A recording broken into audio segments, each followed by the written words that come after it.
always in the market for more licks, more shape. But I would say in this conversation about guitar that much like the alphabet has 26 letters, you don't have to learn any more letters in the alphabet. There are none. Spoiler alert.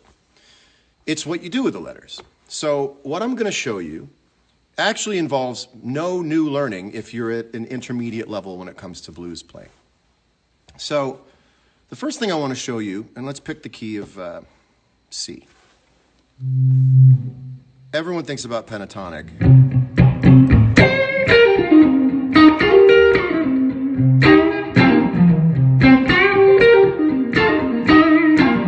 That's all pentatonic. And now the first thing they teach you when you learn how to play solos is that's minor pentatonic. And that this 4 frets below, really 3 frets below, is the major pentatonic, and it's the same shapes.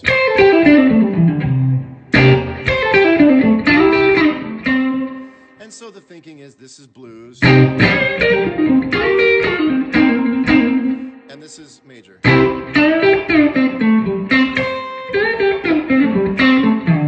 Now they're two very, very different sounds. We've talked before about mixing up major and minor, which is cool, you know, like. So that's both, right? It's not. That's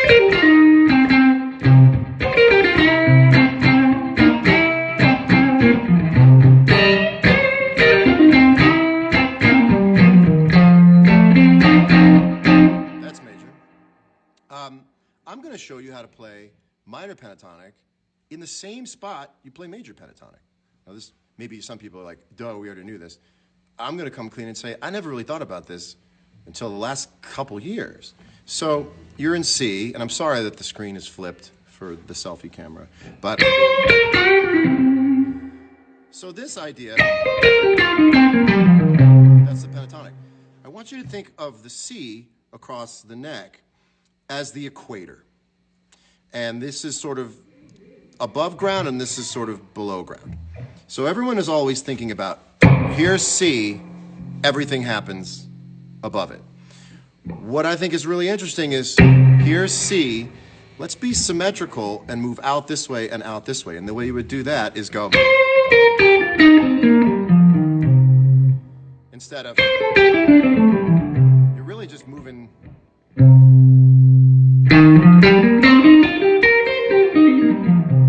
So I'm going to show you what that's like. This is playing a minor pentatonic in C, but in that same area as a major.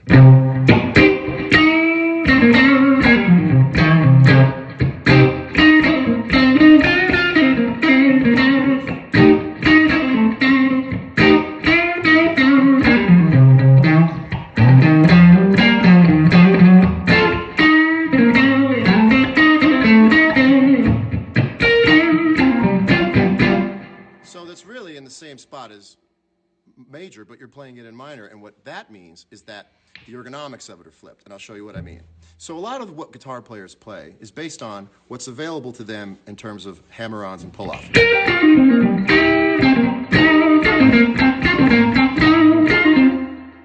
But there's all these, it gets inverted when you go, so take this.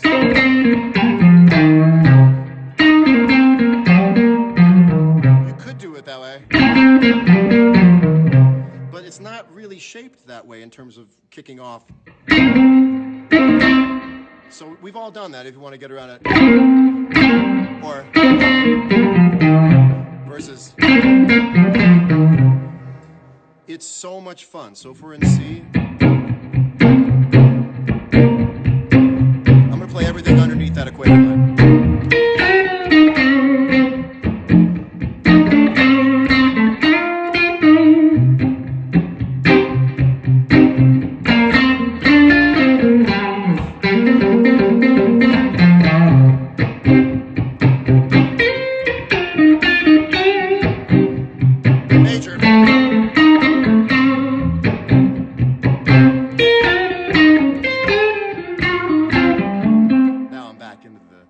Standard pentatonic. So if you think about it, like, that's not a capo. You can move that anywhere you want. You can take it off at any time. So I really wanted to get into that first. So what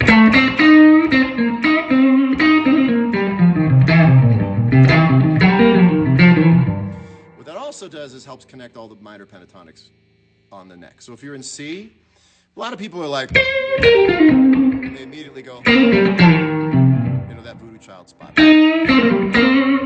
if you use that reshaping of the major pentatonic, you have it in the standard spot. You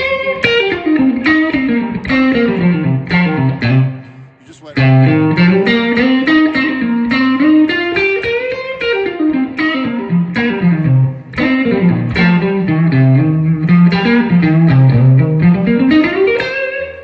You got the B.B. King spot. Let's go from that all the way down.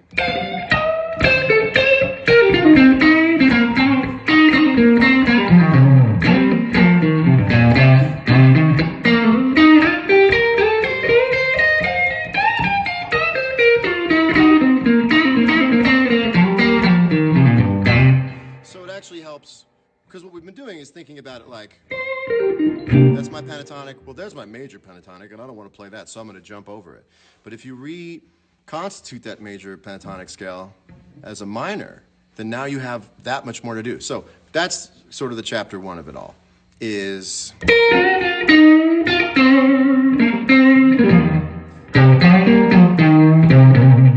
it's just a different flavor to play with.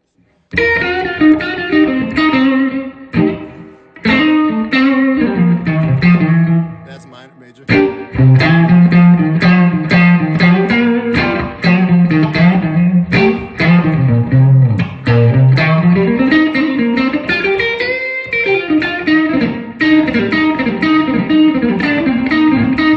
That's really hard to do.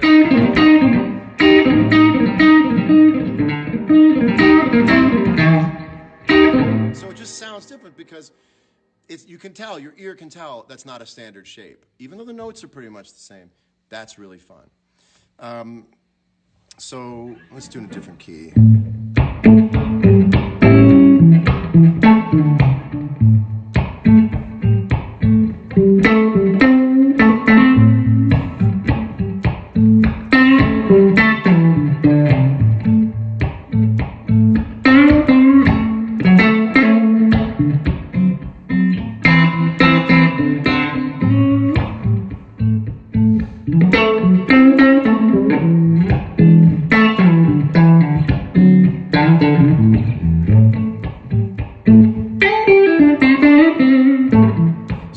Chapter of my thinking that I wanted to show you is the idea that you already know how to play the guitar. If you've learned the pentatonic and you've played along to blues records and rock records and you've soloed for a while, you already have all the moving parts. What we're all learning how to do is think that to do that then. So you know all the letters in the alphabet. They're very easy to learn on the guitar, and then that's the minute to learn. And the lifetime to master part is how you sort of implement it and how you think. So at a certain point, all learning guitar from records is going, oh, you would do that then. Oh, okay, so you're not learning how to play that type of thing. You're learning that you can play that type of thing at that point in time. So like, let me show you some playing that you would know how to play if you soloed and played guitar. You would just know how to do it. For instance, let's change. Let's go to B flat. So let's say that's your, just think you can slide. Right?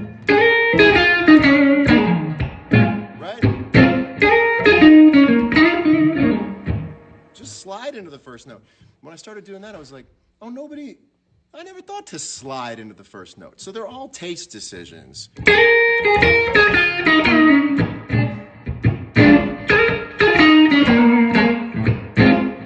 Times we're thinking of, but again, if you want to combine the first chapter I was telling you with this one is, yeah.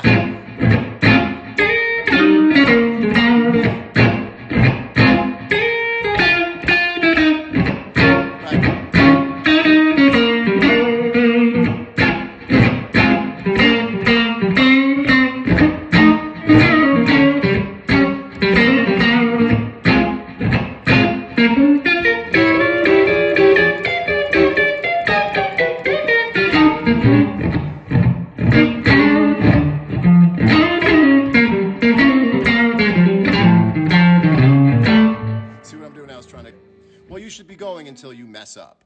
If you play and you haven't messed up, you should keep playing, and then you won't mess up. So that's what I kind of wanted to show. I don't have the pick I love, but that's part of being a guitar player. You turn up a little more gain, a little more treble. Wish there was a band. I mean, I wish people could have bands right now. So, that's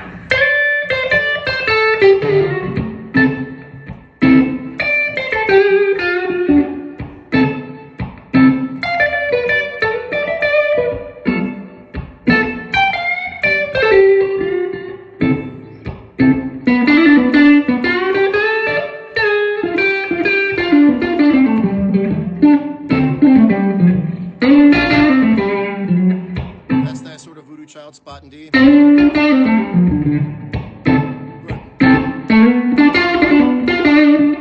Right there is the perfect example of how you can tell it's not the standard.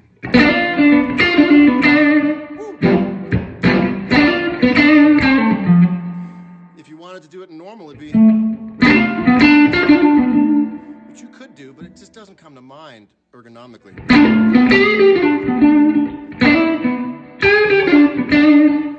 Also, different parts of the neck, the note sounds different, even if it's the same note as a different string somewhere else. And ergonomically, having to hold...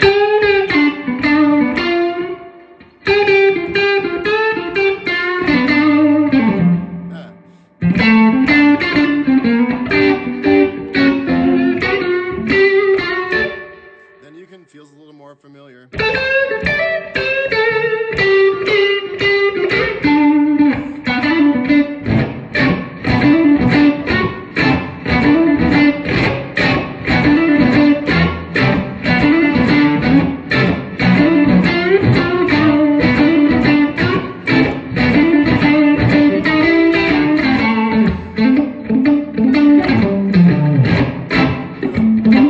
That'd be hard to do in the normal spot. You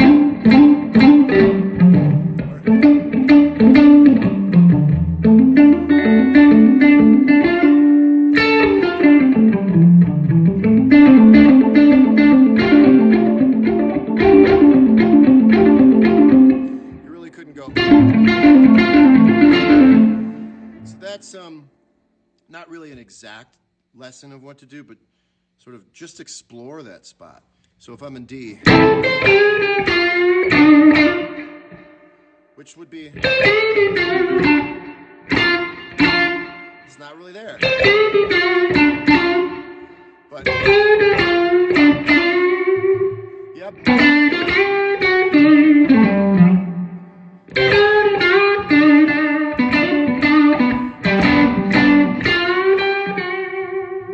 Back to normal.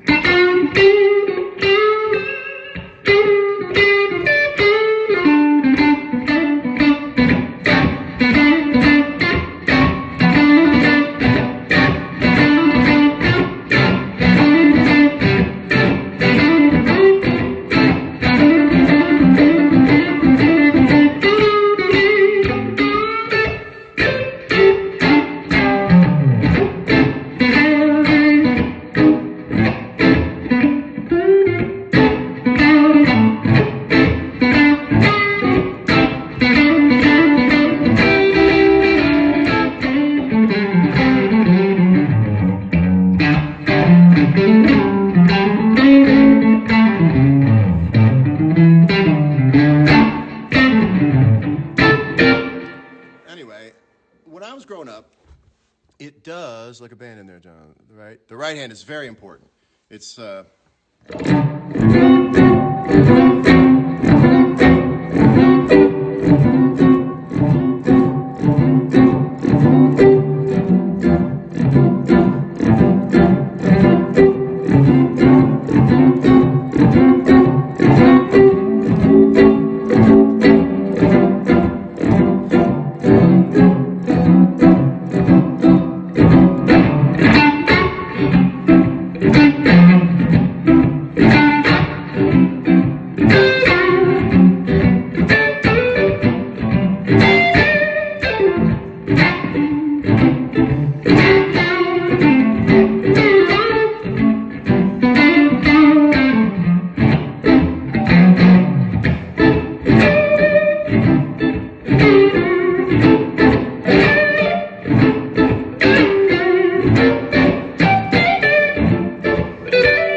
That's the third thing I want to get to now. So, when I was growing up, I would play guitar and watch TV. And when the show was on, down to zero, sit on the couch and watch TV. A big part of, you can't practice guitar and be on social media because social media requires 100% of your attention all the time. But you were able to watch TV, you can still watch TV, and have your guitar on. And it would feel good. Guitar players know what I'm talking about. You just have it on. You watch TV, and the person on the TV says, coming up next on Dateline, remember the mechanic who said he'd never been to Darcy's house? You're like, okay, cool, this is going to be exciting. After this. And then it's a car commercial. And then you sit up, and you go... You're like, whoa, I can do that. I just didn't for a while, and now I can. And there's a spirit in that moment where you're like, what would I play first? That is you sort of finding your vocabulary. And whatever you choose to play, there's a reason you choose to play it. And what I like doing now is just sort of like, well, what would I play if I played? And the reason that's a good thing to do is because you don't get stuck in the rote mechanics of soloing based on the shapes. So if you were in, let's pick G, even just that one chord, how would you come in on that? I mean, you could just start throwing shapes at it. Ah.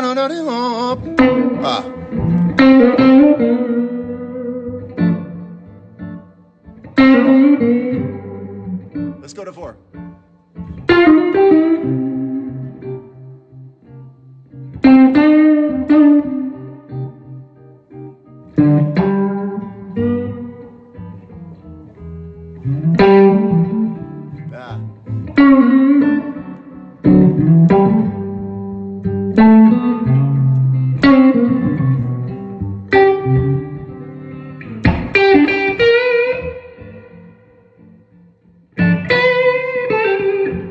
Now that's a mistake, but it's good. So I'll do it again. I'll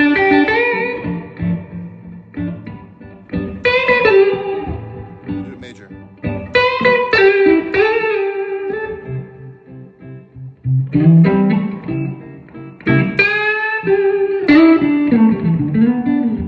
The point is, if you can sing it, you can play it.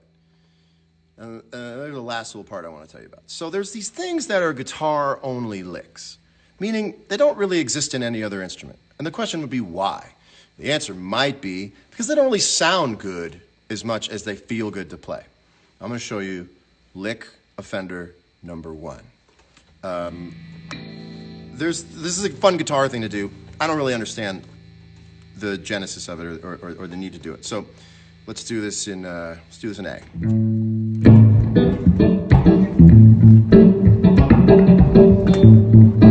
This is the bend I don't understand.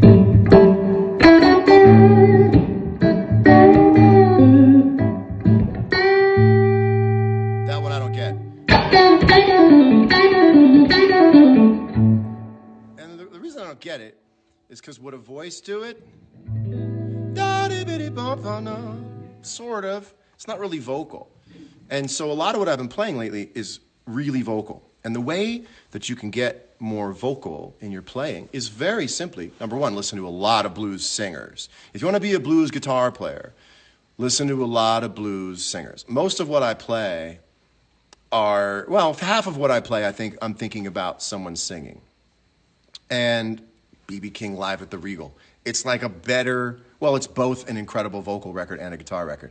But at first you're like, what a great guitar record. And then you realize his singing is just as good as his guitar playing. They're the same thing. One is just vocalized and one is played on the guitar. And you start to get these microtonal things. So,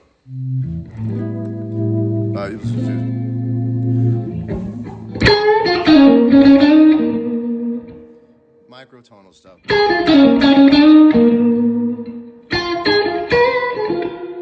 Do you hear how that's not correct in terms of being perfectly in pitch?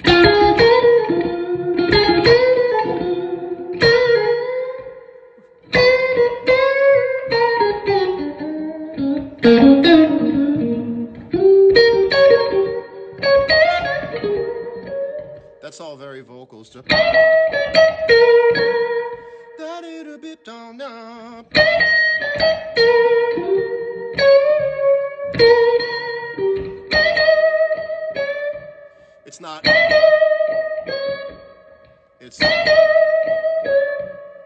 That's highly out of tune, but so is a voice when it's in the middle of wailing.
So, the more I'm thinking about blues singers. I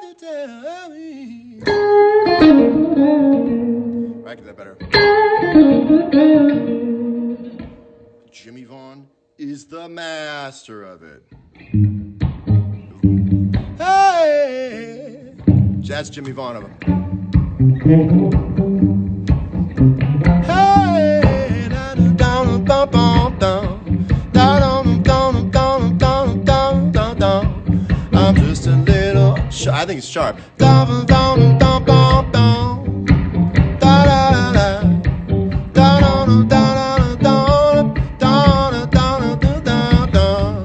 It's a little sharp the whole time, and it is the most blessed sounding thing in the world.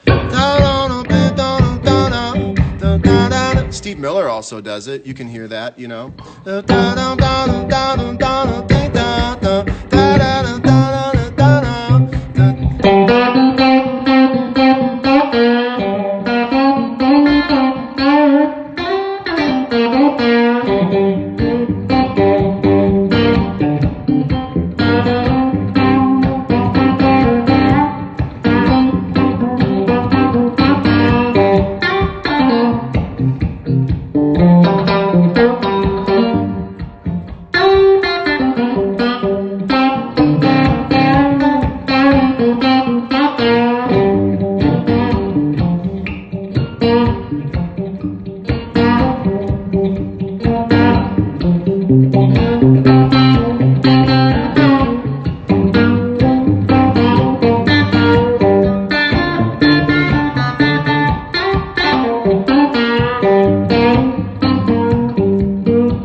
TV show's back on. Boop. Just watch. You know, the Dateline shows you 50% stuff you already saw again. Remember? And when I watch Dateline, I try to look for a little bit of orange jumpsuit under the shirt of everyone who's talking, because they always do that pan out at the end where you're like, that guy's in jail. So you know if they always show the person from like the chin up on Dateline, they have a jumpsuit on. Everyone else, you can see the décolletage, you can see the shirts, but the guy who's from here up, that guy's got the yellow jumpsuit, the orange jumpsuit on. So we're sitting, we're not necessarily playing right now, but I can just feel, and I can feel music going all the time.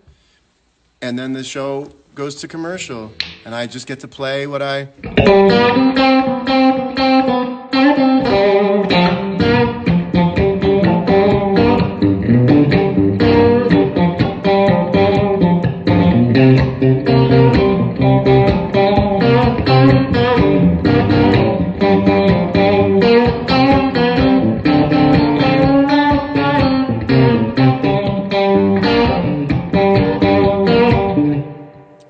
I'm trying to make. You can play that. Anybody who learns pentatonic, the minute they learn pentatonic with a little bit of right hand dexterity can go.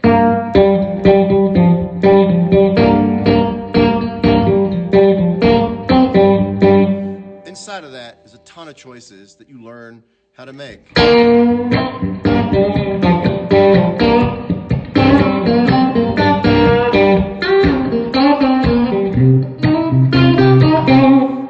Anymore of moving the whole thing up. to the 4 chord. It doesn't sound right to me. Sometimes it's okay, but, well, the best is...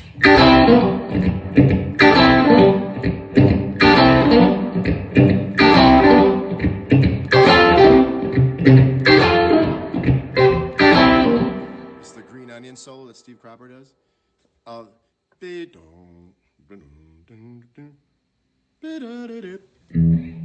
think it's like...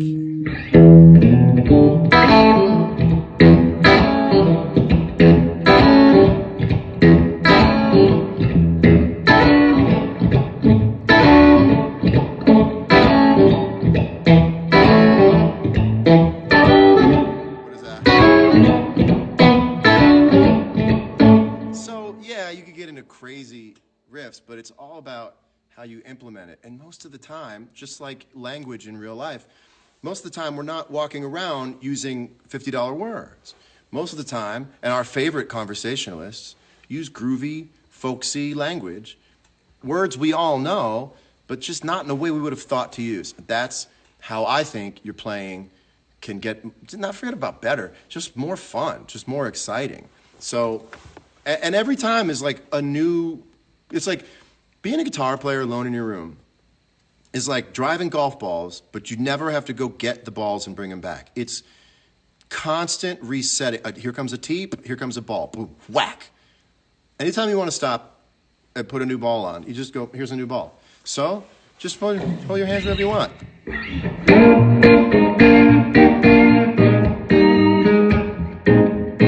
It's all of a sudden like Let It Rain or something. But you just put it, it's Ouija board. Just keep going. And especially on Instagram, it's very hard to play stuff while other people are watching, you know, because you go, well, what if I get it wrong? I don't know, let's get it wrong for a minute. Sit with your guitar and just go around the board. You feel it.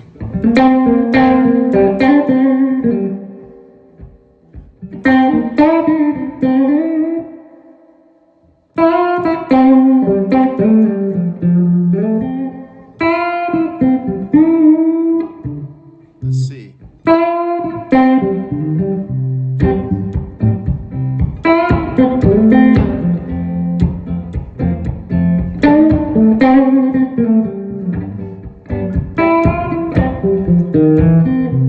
It's like, thank you for being a fan.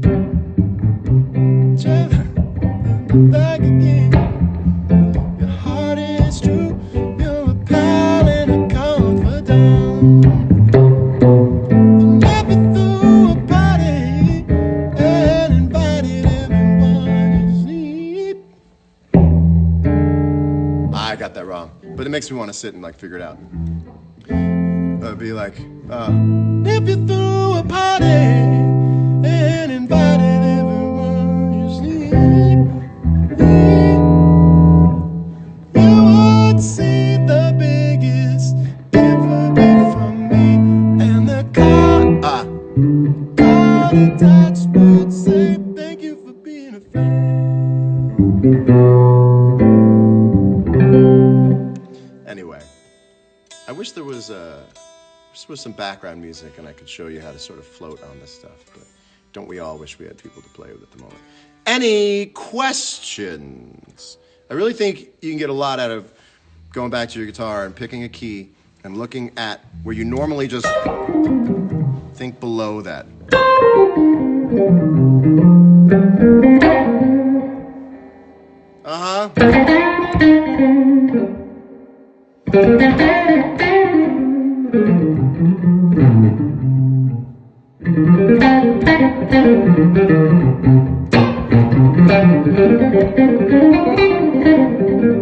Everything's just different. It's the upside down. It's literally the pentatonic upside down. You bought an acoustic, but you don't know how to play. Well, you're halfway there. It'd be one thing if you were like, I know how to play the guitar and I don't have one. That's a problem. Having a guitar and not knowing how to play it seems to be a much more feasible scenario to learn how to play the guitar than I'm a real good guitar player. It's just at this point in time, I don't have a guitar. So yeah, what do I think when I improvise a solo? Leave room for the future of the solo. And thank you, Tosin. This color is This is the easiest on the eyes. This will probably always be the color. This is Mock's hand. This is the PRS Silver Sky, by the way. Let me take off the snark for those who are perpetually offended by a snark. This is the PRS Silver Sky. And I think it goes beyond signature model. It's a total ground-up reworking of the vintage Strat guitar style. And believe me, if I wasn't happy with it, you wouldn't catch me playing it every time now. But this is it. This has won some pretty incredible shootouts in the studio. Some people who were naysayers went, wait a minute, which one is that? And I went, open your eyes. And they went, come on. But this color is just, I can't get enough of it. But, oh, solos. So I think as a general rule, you want to move up in pitch during your solos, not down. Because I think there's a sense of growth in the narrative of a solo when you go higher. Jerry Garcia was great at that. I think most great guitar players instinctively understand that if you're going to solo for a while, Doyle Bramall II is the master of if there's a song in C. Now, this is going to be a lot of you that I'm going to sound like right now. And I'm not putting anyone down, nor am I putting down the legends before who have done it. But it's meant to make a point about choices, about what I'm talking about, where I think you should let the note go higher as you go. If you start too high, you sort of go, where do you go from there? If you've got two solos, and if you're in a scenario where you don't know when your solo is going to be over, a lot of times the singer or the head musician gives you a solo and you have to hand it back or they take it back. If you're like, it's very hard once you're.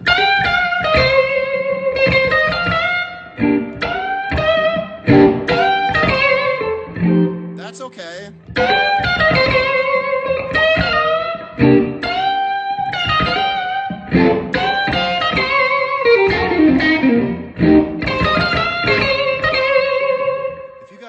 Again, where are you going? You can go, okay, what if you have to go around again? You're sort of running out, but if you were,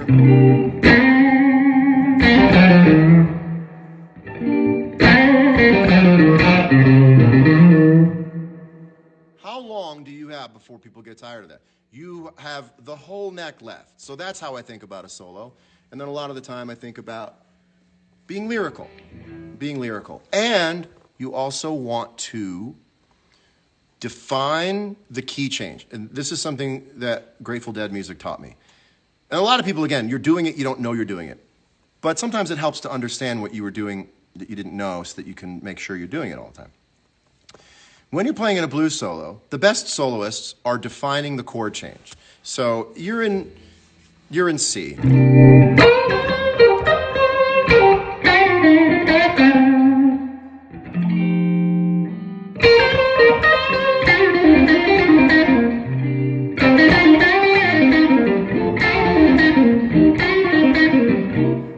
Yeah, that's okay. But if you really accentuate the chord change, that, to me, is really the final frontier of being a guitar player. So,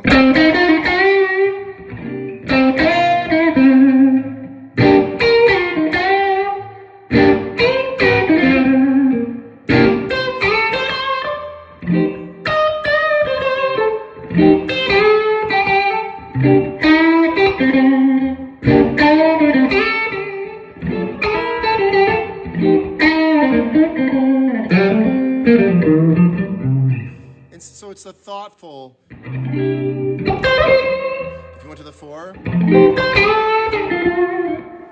So I'm going to show you what I mean by that. I'm not going to play any chords, but you're going to know when the chord changes. Also, it's a 12-bar blues, but you're going to feel when the chord changes.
identify where the chord changes are, and really, and I'm not even sure exactly what I'm doing. I'm hoping that what I'm doing is in the key, and it is. You'd know if it wasn't. And so much of the pentatonic scale is shared over the 3 chords that you're playing when you're normally playing a 1-4-5 progression. But if you can really isolate the notes of those chord changes that are unique to those chord changes, then you really are so satisfying to the ear. What would you say the William Hung of popular guitarists? Oh, listen, I ain't talking shit as a guitar player.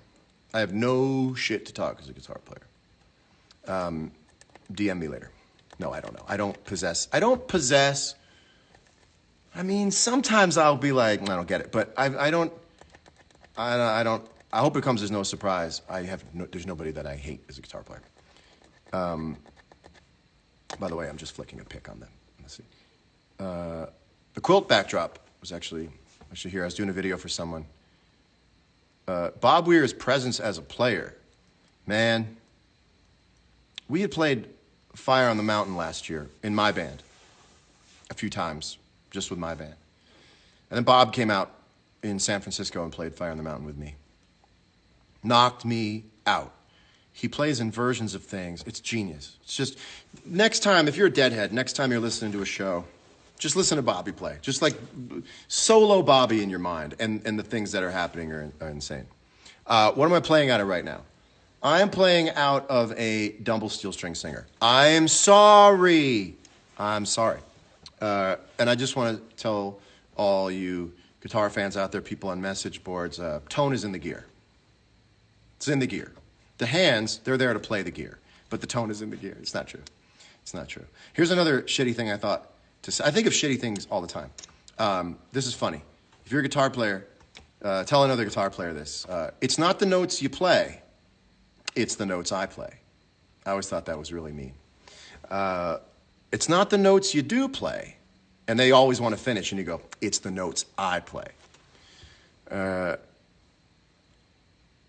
Now again, like, this is what I would be doing if Dateline was on and I was a kid. Cops was huge. Cops is filled on location with the men and women of law enforcement. I'd be like, boop, let's go.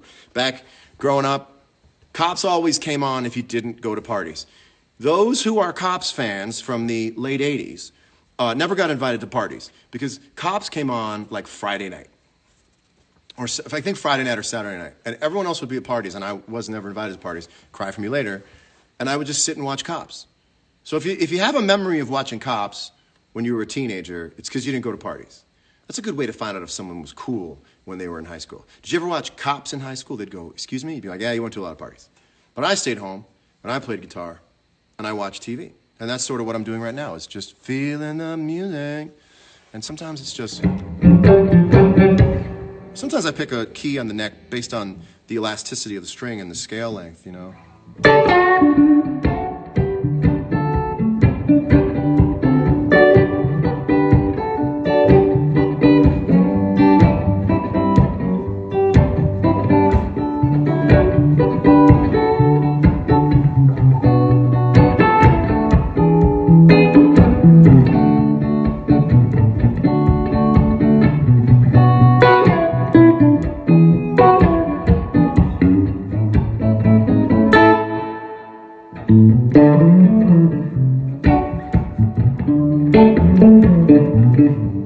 It just feels great.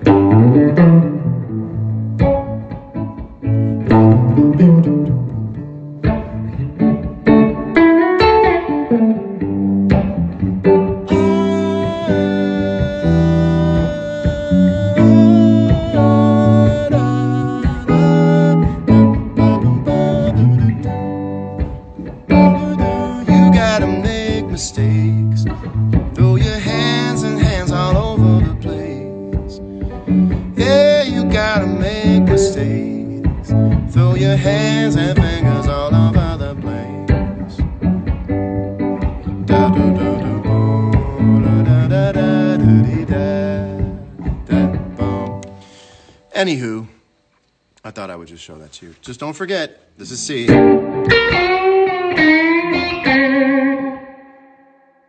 Telling you, inverted. Now that sounds a lot like Albert Collins, And the reason Albert Collins sounded like that was because he was always an alternate tuning, which changed his hammer-ons and pull-off. Come on.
Anyway, have fun with that. C. Instead of, you go.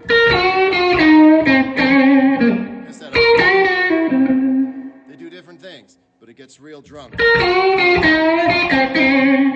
Instead of, so you have to move to 2 strings there. Instead of,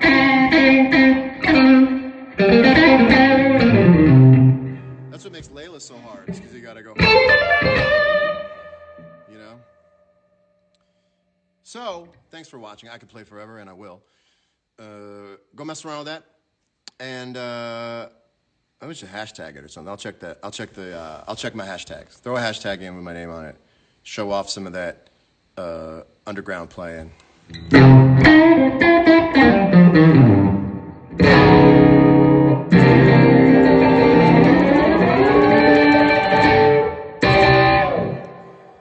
Cut myself on something.